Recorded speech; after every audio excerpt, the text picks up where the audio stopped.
Minum Coca-Cola sambil ngemil keripik kentang adalah salah satu kenikmatan yang gak boleh didustakan ya guys. Hehe. Tapi pernah gak kalian kepikiran gimana sih cara bikin camilan yang enak kayak gitu? Nah, video kali ini akan mengajak kamu jalan-jalan ke pabrik buat lihat proses produksi sejumlah makanan favoritmu. Tapi sebelum lanjut, subscribe dulu ya channel ini dan aktifkan lonceng notifikasinya, biar kamu gak ketinggalan info-info menarik setiap hari.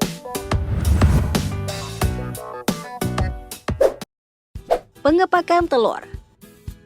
Suka makan telur? Coba deh kamu lihat gimana telur-telur ini dikemas dalam satuan yang rapi dan higienis yang semuanya dikerjakan oleh mesin.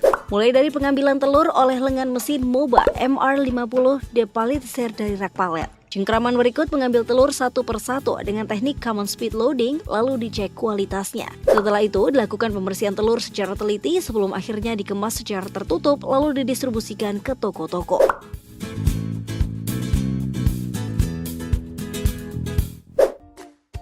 Keju. Saya suka makan keju. Kalau kamu? By the way, meskipun ada ratusan keju, proses pembuatannya pada dasarnya sama, yaitu mengubah susu menjadi keju. Yuk tengok cara bikinnya. Nah, susu sapi yang akan diolah jadi keju akan diasamkan dengan cara dipanaskan agar bakteri asam laktat berkembang. Setelah itu bakteri rennet akan dimasukkan untuk mengentalkan susu asam tadi agar menggumpal. Setelah menggumpal dan menjadi dadi ini kemudian diaduk dengan mesin tangan untuk mencapai kepadatan yang diinginkan dan ditaburi garam. Keju lantas dibentuk dengan cetakan dan diberi tekanan. Tekanan lembut akan menghasilkan bentukan keju lunak, sebaliknya tekanan keras akan menghasilkan keju yang padat. Keju yang sudah dicetak akan dikemas dan dimasukkan dalam kotak kayu untuk pematangan.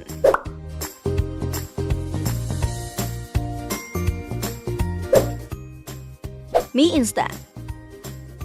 Makanan sejuta umat ini nggak cuma enak, tapi praktis mengolahnya dan dalam sekejap bisa ludes. Tapi tahu nggak sih, proses bikinnya itu lama loh dan melewati sejumlah tahapan yang sebagian besar mengandalkan mesin. Mulai dari pencampuran bahan mie, pengadukan, hingga dimasukkan ke mesin penggiling yang menghasilkan adonan. Nah, adonan dengan ketebalan tertentu itu lalu melewati sliter dan unit wave conveyor yang akan memotong adonan menjadi untayan mie. Setelah menjadi untayan, mie akan dimatangkan, diberi minyak, dipotong-potong, lalu digoreng. Tahapan berikutnya adalah pendinginan, pemeriksaan kelayakan jual, penyertaan bumbu, dan pengemasan mie instan lalu dikepak dalam karton sebelum didistribusikan ke toko-toko.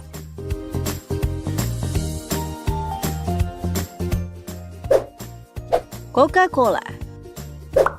Sepertinya tak ada yang tak mengenal merek minuman global ini yang pada 2011 ditabiskan menjadi merek termahal di dunia. Rasanya yang khas dan familiar rupanya dibuat dengan sentuhan teknologi tercanggih. Mulai dari peracikan bahan baku utama yang terdiri atas air, gula, karbon dioksida, dan bahan lainnya yang diproses melalui sistem paramix. Proses paramix adalah proses pencampuran dari air, sirup akhir, dan CO2 sehingga diperoleh minuman ringan berkarbonasi yang siap untuk dibotolkan. Nah, proses pembotolan mencakup pencucian botol, pengisian minuman ke dalam botol, penutupan botol, dan pemberian kode pada botol hingga dikemas eksklusif.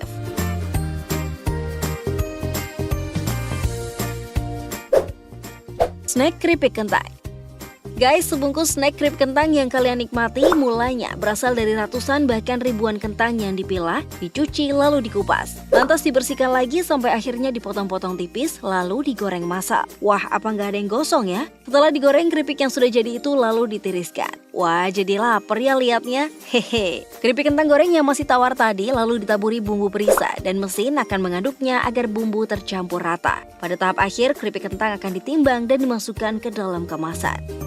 Wah, sekarang udah pada tahu kan proses pembuatan sejumlah makanan favorit kamu? Berkat teknologi mesin produksi, semua proses menjadi otomatis dan terukur. Bayangkan saja kalau harus dikerjakan secara manual seluruhnya, pasti lumayan berat. Sekian info kali ini, jangan lupa beri komentar dan share biar kamu bisa berbagi hal-hal menarik kepada lebih banyak orang. Sampai jumpa di video selanjutnya.